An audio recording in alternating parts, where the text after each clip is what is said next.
हम श्री कृष्ण चैतन्य महाप्रभु के विषय पर चर्चा कर रहे थे। आज हमारा 6th डे है।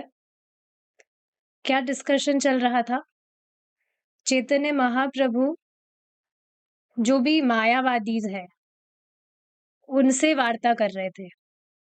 तो सभी जो इम्पर्सनलिस्ट थे दे वर लाइक कि आप हमसे क्यों नहीं बात करते? ठीक है, आप नारायण के डिवोटी है, you are Krishna devotee, that is nice, but why are you avoiding अस?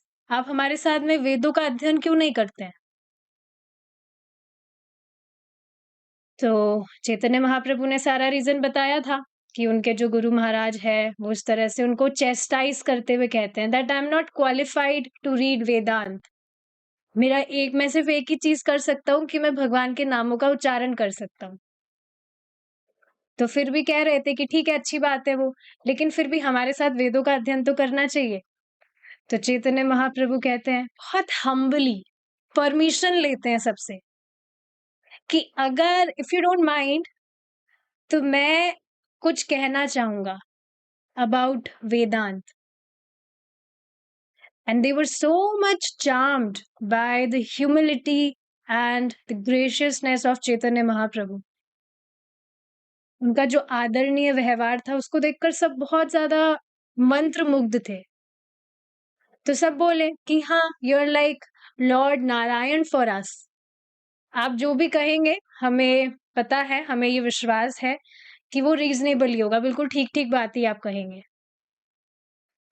तो अब चैतन्य महाप्रभु बोलना शुरू करते हैं। चैतन्य महाप्रभु बताते हैं कि जो भी वेद है वो सब the supreme personality of God head Lord Krishna उनके शब्द है। उनके खुद के जो विस्तार रूप व्यास देव जी हैं, उन्होंने ही सब कुछ कंपाइल किया है। और क्योंकि व्यास देव स्वयं भगवान है, स्वयं भगवान के अवतार है, तो जो भी वह लिखेंगे, जो भी वह बताएंगे, वो एकदम परफेक्ट होगा।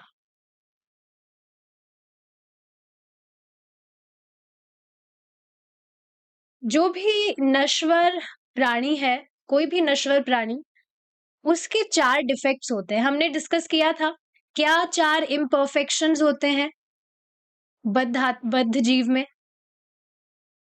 Tendency to cheat, imperfect senses, we make mistakes and we are इल्यूजन्ड।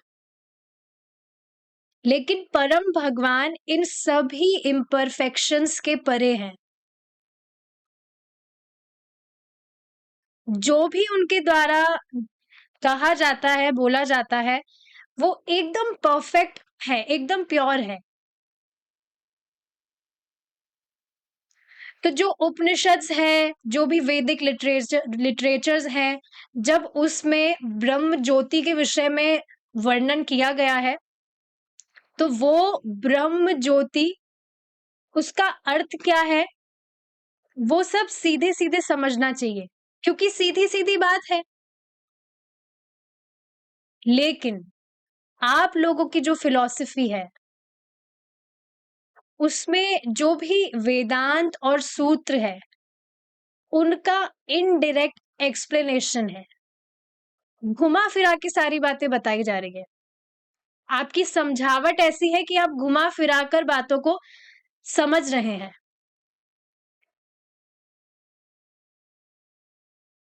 और इस वजह से जो भी वेद कह रहे हैं, आप उसके सार को छुपा ले रहे हैं।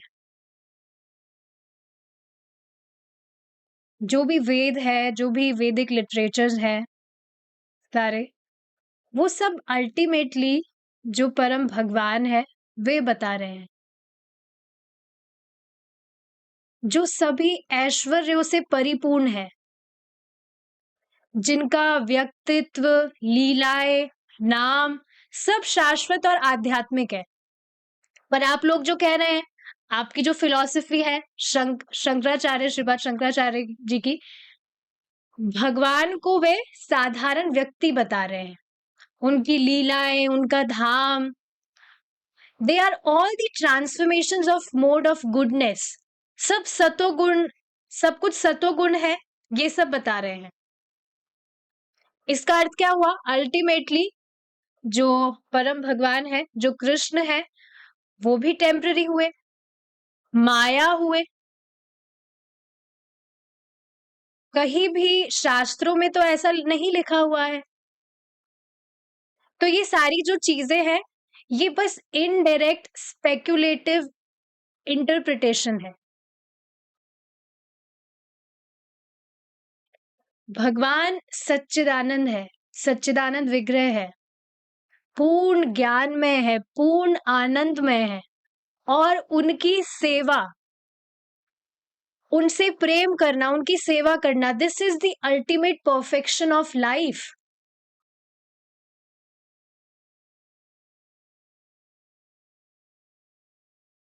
तभी जो जीवात्मा है वो भगवान के अंश है, उनकी ही शक्ति है।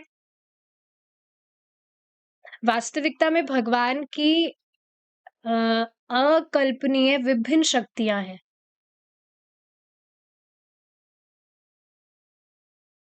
और भगवान उन शक्तियों को भगवान विस्तार करते हैं, उन्हें ट्रांसफॉर्म करते हैं। पर क्योंकि आप भगवान की ही शक्तियों का जो नेचर है उसको अस्वीकार कर रहे हैं। आप समझ रहे हैं कि अगर शक्तियां परिवर्तित होती है, मतलब भगवान भी परिवर्तित होते हैं। पर परम भगवान तो परिवर्तित नहीं हो सकता है, परम सत्य तो परिवर्तित नहीं हो सकता है, मतलब भगवान की कोई शक्ति ही नहीं है। तो इस तरह से बहुत घुमा फिरा कर बात कहते हैं, ये जो भी मायावादीज वगैरह होते हैं। भगवत गीता में भगवान बता रहे हैं कि जो भी पंच तत्व है, पृथ्वी, जल, वायु, अग्नि, आकाश, मन, बुद्धि, अहंकार, इनसे परे there is my spiritual energy. जीव भूत बाहो, मतलब जो भी जीवात्माएं हैं उसके विषय में भगवान बता रहे हैं। भगवान स्वयं, भगवान कृष्ण भगवत गीता में ये चीज घोषित कर रहे हैं। ही इज डिक्लेयरिंग कि सभी जीवात्माएं उनकी शक्ति है, उनके अंश है, और कोई तो कहीं डिक्लेयर नहीं कर रहा है इस चीज को। भगवान स्वयं शक्तिमान है और सब जीवात्माएं उनकी शक्ति है। ये हमने डिस्कस किया हुआ है, तटस्था शक्ति, पराशक्ति। भगवान अग्नि की तरह है और जो भी जीवात्माएं हैं वो चिंगारी की तरह है। भगवान परम भगवान पूर्ण है, लेकिन उनकी जो शक्तियां हैं वो ट्रांसफॉर्म हो सकती है, वो परिवर्तित हो सकती है। परिवर्तित मतलब अभी भौतिक जगत में है तो यहां से दे कैन लिबरेट। भगवान बताते हैं ना ये चीज कि भगवान की तीन शक्तियां हैं, अंतरंगा शक्ति, तटस्था शक्ति और बहिरंगा शक्ति, और ये हमेशा रहती है। और इस वजह से जो जीवात्मा है उनकी खुद की इच्छा है कि वो माया से प्रभावित रहे, तभी तो भगवान की शरण में नहीं जाते हैं। पर भगवान कभी माया से परिवर्तित नहीं होते, और इस वजह से जीवात्मा कभी कृष्ण नहीं बन सकते, बन सकता। जीवात्मा शाश्वत रूप से भगवान कृष्ण के अंश है, भगवान कृष्ण के सेवक है।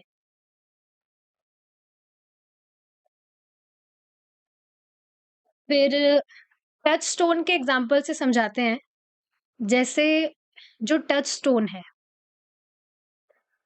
जो अगर वो किसी लोहे को स्पर्श करता है तो वो लोहा सोने में परिवर्तित हो जाता है, लेकिन वो टच स्टोन खुद परिवर्तित नहीं होता है, कभी भी उसमें कुछ भी परिवर्तन नहीं आता, वो वैसा का वैसा ही रहता है। सिमिलरली कृष्ण के, जो कृष्ण है वो सभी कारणों के कारण है।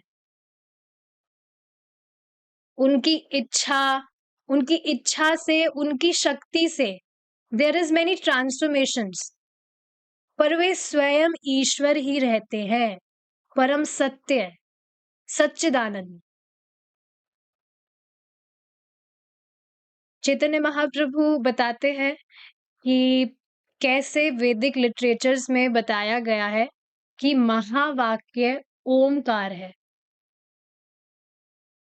जो कि परम भगवान की ध्वनि है। पर आप बता रहे हैं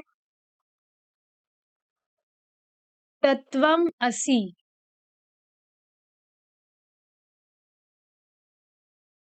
महावाक्य है, मतलब आप खुद वही आध्यात्मिक आइडेंटिटी है। मैं वो हूं। वेदों में तो डिटेल में ये बताया गया है, and he explain the essence of the science of what Omkar truly is. It's representing the absolute truth.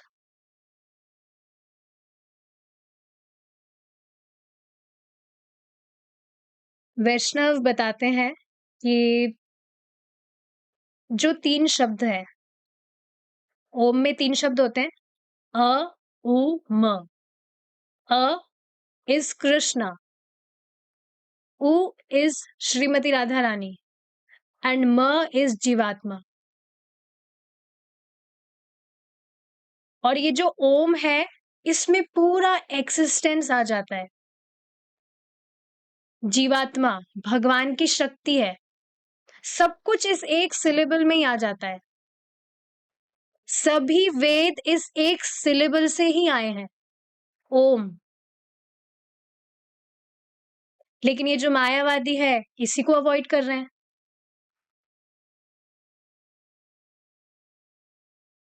Chaitanya Mahaprabhu सारे जो सूत्र हैं, उसको बहुत स्पेशल वे में एक्सप्लेन कर रहे हैं, जिसका डायरेक्ट मीनिंग था। श्रीला प्रभुपाद जी ने इसे बहुत इजी बनाया है सबके लिए। जो बात है उसको एज इट इज डायरेक्टली बता रहे हैं। परम पूज्य राधानाथ स्वामी महाराज बता रहे थे कि एक बार महाराज कहीं प्रवचन करने गए थे, जहां पर जो श्रीपाद शंकराचार्य जी हैं, उनकी फिलॉसफी कही जा रही थी, एंड इट वाज इनक्रेडिबल। वहां सारे जो श्लोक थे, वो गीता पर ही कोट किए जा रहे थे। Constantly they were quoting shlokas of Bhagavad Gita. सर्व धर्म परित्यज्य माम एकम शरणम भज। इस तरह से सारे जो श्लोक हैं वो बता रहे थे। और चैतन्य महाप्रभु यही बता रहे हैं कि कैसे मायावादियों का जो कॉन्सेप्ट है, उसमें इनडायरेक्ट इंटरप्रिटेशन होता है।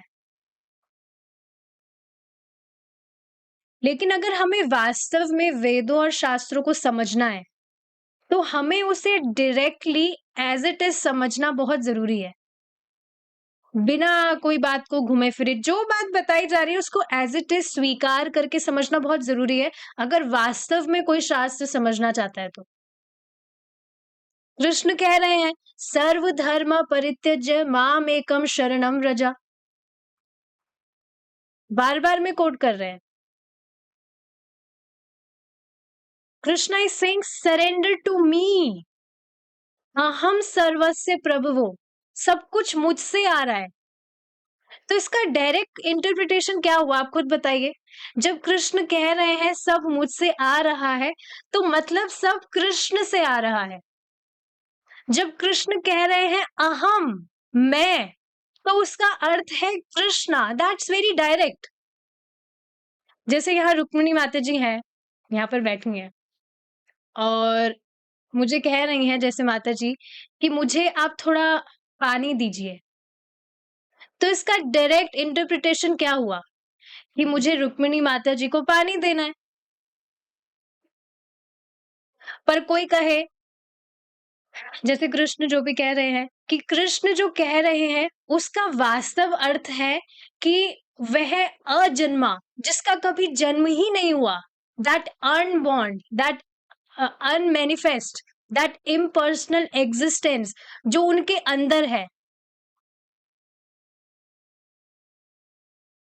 और क्योंकि वो अजन्मा है, वो निराकार है, जिसका कोई रूप ही नहीं है, वो हर जगह व्याप्त है। So I give some water to Riya Mata ji. या फिर मैं खुद ही पी जाऊंगी, वो ज्यादा अच्छा होगा ना, क्योंकि रुक्मिणी माता जी से मैं अभिन्न हूं, तो मैं खुद ही पी जाऊंगी, क्या दिक्कत है। इसका अर्थ ये मायावादी की एक तो फिलॉसफी है कि जो सब जगह व्याप्त है, मतलब सब, किसी में भी कुछ भेद नहीं है। बहुत सिंपल है। श्रीला प्रभुपाद जी जब भगवत गीता पढ़ रहे थे, एक स्कॉलर थे वहां पर, तो वहां पर बता रहे थे कि कृष्ण कहते हैं मन मना भव मत भक्तो। कृष्ण कह रहे हैं मेरी पूजा करिए, मेरे भक्त बनिए, मुझे प्रणाम करो। इस तरह तुम मेरे धाम को, मेरे पास वापस आ जाओगे। और यहाँ पर वो बता रहे हैं कि कृष्ण ऐसा कह रहे हैं, तो इसका अर्थ है ही मीन्स दैट अजन्मा, दैट निराकार, जो कभी दिखाई नहीं देता, जो हर जगह व्याप्त है कृष्ण के अंदर। पर भगवत गीता में तो कृष्ण ऐसा कहीं नहीं कह रहे, किसी भी शास्त्र में तो ऐसा नहीं लिखा गया है। जब कृष्ण कहते हैं मैं, जब भगवान राम कह रहे हैं मैं, पर उस टाइम पे वो ऐसा क्यों नहीं कहते कि मैं, मेरे अंदर जो निराकार है वो हर जगह व्याप्त है, जो सबकी समझ के बाहर है, जो मुझ में है, मतलब वो आप है। कहीं पर भी तो नहीं कह रहे भगवान ऐसा। मैं मीन्स मैं। चैतन्य महाप्रभु इसको समझा रहे हैं। बहुत आसान है इसको यथारूप समझने का प्रयास अगर करा जाए तो। जब भगवान के दिव्य रूप, उनके दिव्य व्यक्तित्व, उनके शाश्वत रूप का वर्णन हो रहा है, तो आपको इन सब चीजों के बारे में क्यों पढ़ना है कि भगवान के अंदर ये है वो है जो ऐसे व्याप्त है वैसे व्याप्त है। यथारूप बात को क्यों नहीं, मतलब यथारूप बात को क्यों ढकना है, जो एज इट इज बताई जा रही है उसको क्यों नहीं स्वीकार करना है। भगवत गीता में भगवान कृष्ण कहते हैं जन्म कर्म च मे दिव्यम एवं यो वेत्ति तत्वतः त्यक्त्वा देहम पुनर्जन्मा नेति मामेति सो अर्जुना। वाओ, मुझे श्लोक याद हो गया। तो ये बहुत डायरेक्ट बात है कि दिव्य मीन्स दिव्य, डिवाइन। भगवान के जो भी, भगवान जन्म मरण इन सब चीजों के परे है और माया के भी परे हैं। भगवान कह रहे हैं मेरा जो प्राकट्य है, मेरे जो भी कर्म है वो सब दिव्य है। और ये सतोगुण के ट्रांसफॉर्मेशंस नहीं है, ऐसा नहीं है सब सतोगुण में आता है। सतोगुण भी तो भौतिक ही है। समझना चाहिए ये चीज कि बताया गया है शास्त्रों में ही, गीता में ही बताया गया है कि कोई भी व्यक्ति जो सतोगुण में होता है वो देवी देवताओं की उपासना करता है, और रजोगुण और तमोगुण का भी होता है, वो राक्षस आदि की उपासना करता है, भूत प्रेत की उपासना करता है। लेकिन जो भगवान कृष्ण की उपासना कर रहा है वह इन सभी गुणों के परे है। अब ये बात अविश्वसनीय हो सकती है पर ये वास्तविक है, सतोगुण भी भौतिक है। तो भगवान के जो प्राकट्य है, भगवान के जो जो भी लीलाएं हैं, नाम है, ये सतोगुण का ट्रांसफॉर्मेशंस नहीं है। ये सब माया नहीं है। ऐसा नहीं कि ये कुछ समय के लिए बस मैनिफेस्ट होता है। जब हम ये बात समझ जाते हैं कि कृष्ण के जो कर्म हैं, उनके जो फॉर्म्स हैं, उनके जो नाम है, वो दिव्य है। तो भगवान कह रहे हैं कि उसका वो वापस जन्म नहीं लेता है। ओमकार सिर्फ एक महामंत्र नहीं है, टेम्पररी वर्ड्स नहीं है। They are divine sound vibrations. और जब व्यक्ति ये सारी चीजें समझता है, एटलीस्ट स्वीकार करता है, तो वापस से वो जन्म नहीं लेता। कृष्ण खुद कह रहे हैं, मेरे धाम को प्राप्त करता है। अब मेरा धाम जब भगवान कह रहे हैं, तो इसको भी काफी तरीकों से इंटरप्रेट किया जा सकता है।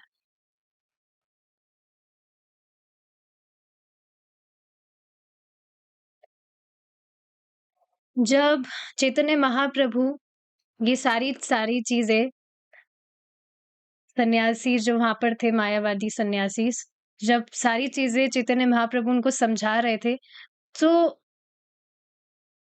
सब हिल गए थे। और फिर सब कहे कि क्या आप हमें बता सकते हैं कि जो वेद सूत्र है, वेदांत सूत्र है, उनको यथावत कैसे समझा जा सकता है? तो ज़्यादा तो हम इस बारे में डिस्कशन नहीं कर पाएँगे, बट चैतन्य महाप्रभु बताते हैं कि जो भी वेद है, जितने भी शास्त्र हैं, सबको प्रूफ करके, सबका मतलब शास्त्रों का प्रूफ देकर चैतन्य महाप्रभु सारी चीज़ें बता रहे हैं कि वेदों में मुख्य 3 प्रिंसिपल्स हैं। क्या? संबंध, अभिधेय और प्रयोजन। संबंध का क्या अर्थ है कि कैसे हम हमारे संबंध को परम भगवान श्री कृष्ण से स्थापित कर सकते हैं। जो ब्रह्म ज्योति है, वो भगवान के दिव्य शरीर का दिव्य प्रकाश है। और भगवान कृष्ण परमात्मा के रूप में सभी जीवात्माओं के हृदय में है। तो भक्त कभी भी ये नहीं कहता कि ब्रह्म ज्योति माया है। हालांकि जो मायावादीज हैं या जो भी निरंकारवादीज हैं, उनका गोल निर्विशेष ब्रह्म ज्योति है। बट भक्त जानते हैं, वो समझते हैं कि ये भगवान के शरीर का दिव्य प्रकाश है। और जो ब्रह्मवादी है, वो क्या समझते हैं? कृष्ण तो नहीं बोलते वो, पर वो समझते हैं कि जो ब्रह्म है, वो श्रेष्ठ चीज है। तो कहा जाए, कृष्ण को सर्वव्यापी ब्रह्म समझते हैं, क्योंकि आफ्टर ऑल भगवान ही तो है परम ब्रह्म। लेकिन मायावादियों के साथ में ये दिक्कत है कि वो भगवान को ही माया बताते हैं। भगवान का धाम, भगवान का नाम, भगवान के रूप, उनकी लीलाएं, सबको माया बताते हैं, नश्वर बताते हैं। माया मतलब which is for specific period of time, temporary है, नश्वर है। परम पूज्य राधानाथ स्वामी महाराज बता रहे थे कि एक बार कोई व्यक्ति कहता है, ये जो भक्त हैं, ये इम्पर्सनलिस्ट के विषय में इतना कठोर बातें क्यों बोलते हैं? तो महाराज बताते हैं, हम एक्सेप्ट करते हैं कि निर्विशेष ब्रह्म ज्योति, जो भी ये निरंकारवादी वगैरह है, इम्पर्सनलिस्ट है, उनका लक्ष्य है निर्विशेष ब्रह्म ज्योति। We accept it. पर जब हम पर जब इम्पर्सनलिस्ट कहते हैं कि कृष्ण का जो रूप है, उनकी लीलाएं, उनका नाम, उनका धाम, ये सब माया है, so that's actually an insult to Krishna. हम निर्विशेष ब्रह्म के अगेंस्ट प्रीच नहीं कर रहे हैं, हम कुछ भी अगेंस्ट नहीं बोल रहे। ठीक है, तो आप लोगों का गोल है, you just go, we are not preaching against that. पर वो कृष्ण के अगेंस्ट प्रीच करते हैं। And we must defend that. हम ऐसे ही कैसे लोगों को कुछ भी भगवान के विषय में कहने दे सकते हैं? ये तो भगवान के प्रति इंसल्ट हुई ना, इस तरह से कृष्ण पर उंगली उठाकर they are saying that God is formless, God is maya, etcetera etcetera.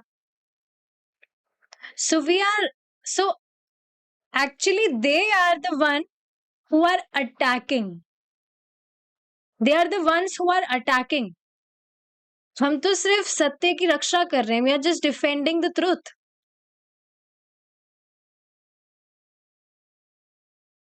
तो सबको ये समझने की जरूरत है कि हमारा संबंध क्या है. मैं शाश्वत रूप से एक आत्मा हूं. ऐसा नहीं है कुछ टाइम के लिए, कुछ टाइम पहले था या अब कुछ टाइम के लिए हूं. शाश्वत रूप, इटर्नल टाइम से I am a spiritual soul. I am not this body, I am not this ego, I am soul. और मैं कृष्ण का अंश हूं. जीवेरा स्वरूप होए कृष्णेर नित्यदास. My constitutional eternal state is that I'm the servant of Krishna. Second principle क्या है? अभिधेय. उसका क्या अर्थ है? जो हमारी साधना है, the actual activities of devotional service. और ये जो डिवोशनल सर्विसेज हैं विच वी प्रैक्टिस, ये हमारे शाश्वत स्वरूप को जागृत करती हैं. जो मटेरियल कवरिंग है जिसने ढक रखा है हमारे स्वरूप को, वो हटते हटते हटते हमारा जो वास्तविक शाश्वत स्वरूप है उसको जागृत करती है. और प्रयोजन क्या है? दैट गोल, सत्य, ecstatic love for Krishna. Chaitanya Mahaprabhu उनको समझा रहे हैं that by practicing the 9 process of devotional services, specially भगवान कृष्ण के नामों का उच्चारण करना इस कलयुग में, यही मुख्य साधना है फॉर रियलाइजिंग आवर प्रयोजन, कृष्ण प्रेम, हमारा जो अल्टीमेट गोल है.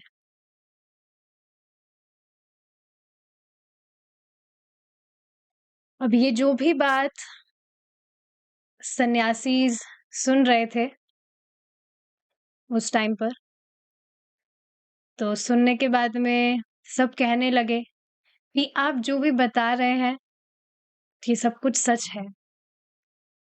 They accepted everything. तो ये बात आप समझ रहे हैं महाप्रभु यहाँ पर क्या समझा रहे हैं? That you put shastras in centre. अपनी बात कोट नहीं करनी. जब आप शास्त्र से कोई बात कोट करेंगे तो सामने वाला व्यक्ति कन्विंस होगा, अगर उसमें कुछ बुद्धि है तो, कि हाँ अपनी बात तो नहीं बोल रहा है, ये तो शास्त्र से बता रहा है. And they all started to chant Krishna's holy names. Hare Krishna Krishna Krishna Hare Hare, Hare Ram Ram Ram Hare Hare. किसी एक व्यक्ति को भी अगर आप कन्विंस कर देते हैं टू चैंट हरे कृष्णा, तो जो level of satisfaction, the level of bliss you experience that time, उसका कुछ कंपैरिजन ही नहीं है. अभी क्लास स्टार्ट होने से पहले एक माता जी बता रही थी, मैं चैंटिंग करा कर आई हूँ कुछ बच्चों के बारे में बता रही थी Mata ji. So she was saying I am feeling so much happy. Why? Because Krishna is pleased. हम किसी को भक्ति करने के लिए कन्विंस कर रहे हैं, क्यों? हमें कुछ फेम अर्न करना है या कुछ?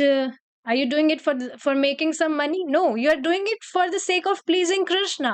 And when Krishna is pleased, you are pleased automatically. So they were all transformed. और चैतन्य महाप्रभु से सब माफी मांग रहे थे कि जो भी हमने आपके विषय में, जो भी टेरेबल, जो भी खराब चीजें बोली थी, आपके विरुद्ध जो भी बोला था, उसके लिए please just forgive us. And Chaitanya Mahaprabhu ने उनको क्षमा कर दिया था। Chaitanya Mahaprabhu was smiling. Yes, तो सब माफी मांग रहे थे and Chaitanya Mahaprabhu was just smiling and he gave them the ecstatic love for Krishna. सब बहुत खुश थे। और जब श्रीपाद सनातन गोस्वामी बनारस से आए तो उन्होंने देखा कि हजारों लाखों लोग with their arms raised, they were just ecstatically crying। भगवान का नाम उच्चारण करते करते सब they were just engrossed भगवान का नाम उच्चारण करने में। they were just ecstatically crying। और ये सब देखकर तपन मिश्रा और चंद्रशेखर बहुत खुश हुए। उनका जो लक्ष्य है, सारे लोगों को देखकर कि सब भगवान के भक्त हो गए हैं and they have developed the highest appreciation and love for Chaitanya Mahaprabhu। और पूरा जो स्थान है वो हरि नाम और भगवान के प्रेम में was vibrating। सब बहुत खुश थे।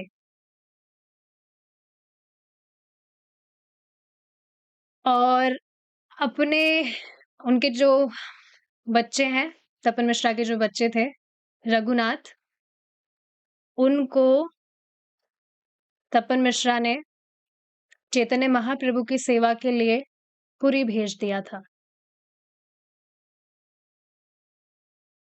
पुरी भेज दिया था और बहुत समय तक रघुनाथ भट्ट गोस्वामी, श्रीपाद रघुनाथ भट्ट गोस्वामी जी was there and he was expert in cooking। प्रसादम बनाने में he was expert। और श्रीमद् भागवतम बाचने में भी he was expert। अलग अलग राग में श्रीमद् भागवतम के जो श्लोक हैं उनको गाने में he was so expert। और चैतन्य महाप्रभु उनसे सुनकर बहुत खुश होते थे।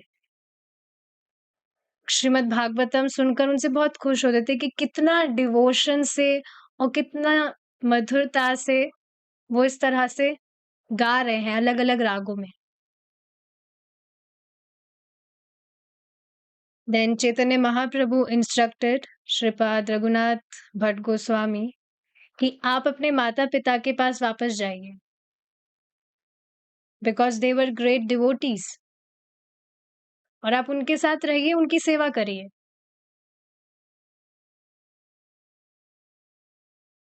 तो बनारस वापस जाते हैं रघुनाथ भट्ट गोस्वामी जी और वहां पर अपने माता पिता की सेवा करते हैं।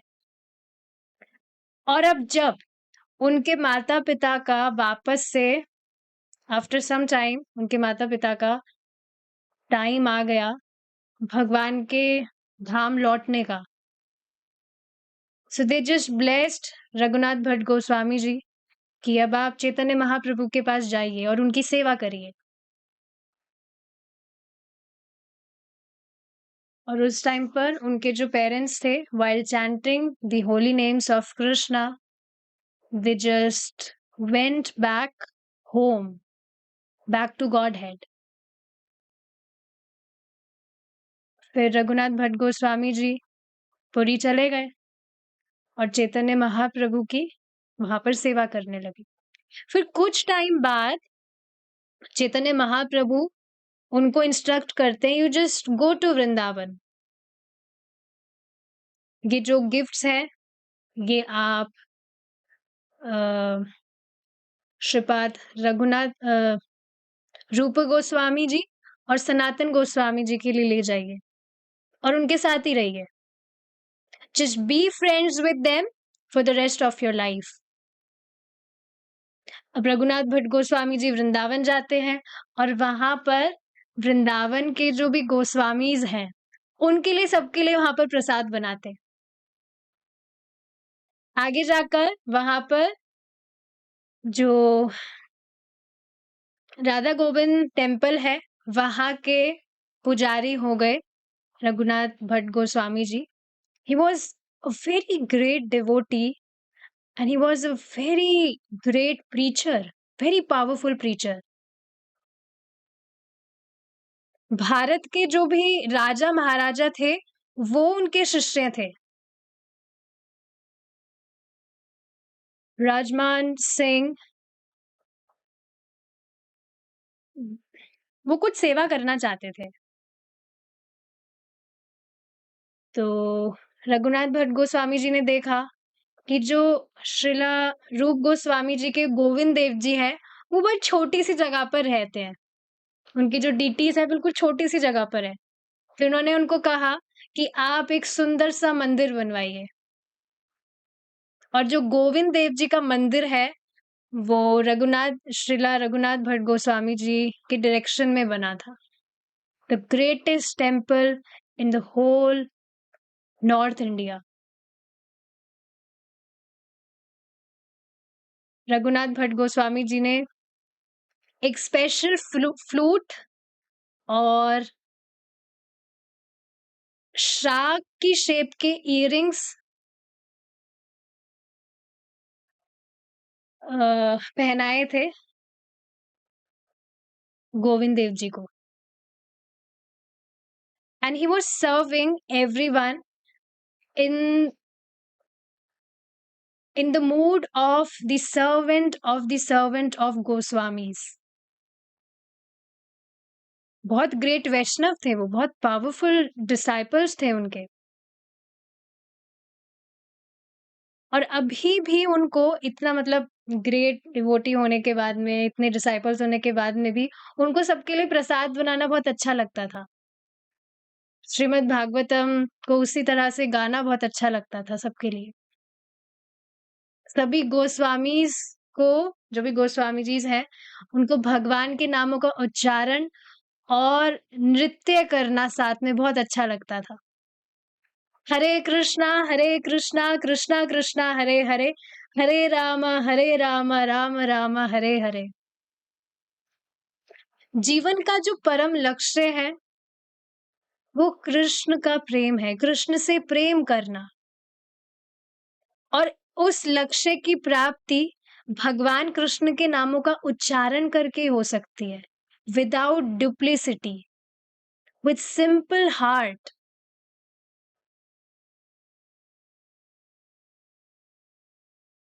And in the mood of the servant of the servant of the servant, जब हम भगवान कृष्ण को इस प्रोसेस से प्रसन्न करने का प्रयास करते हैं, सभी शास्त्रों का अध्ययन करते हैं जो श्रीला प्रभुपाद जी ने हमें दिए हैं, तो हम वास्तव में सारी चीजें बहुत अच्छे से समझते हैं and we actually realise it. This is the gift of Chaitanya Mahaprabhu. Shri Krishna Chaitanya Mahaprabhu की जय। We will end our discussion here. Thank you so much for staying till end. For the 6 days हमने continuously चैतन्य महाप्रभु के विषय पर चर्चा की। We'll continue with our regular classes now from tomorrow. We'll end here now. Shri Krishna Chaitanya Mahaprabhu की जय। श्रीला प्रभुपाद की जय। निताय गौर प्रेमानंदे। हरि बोल।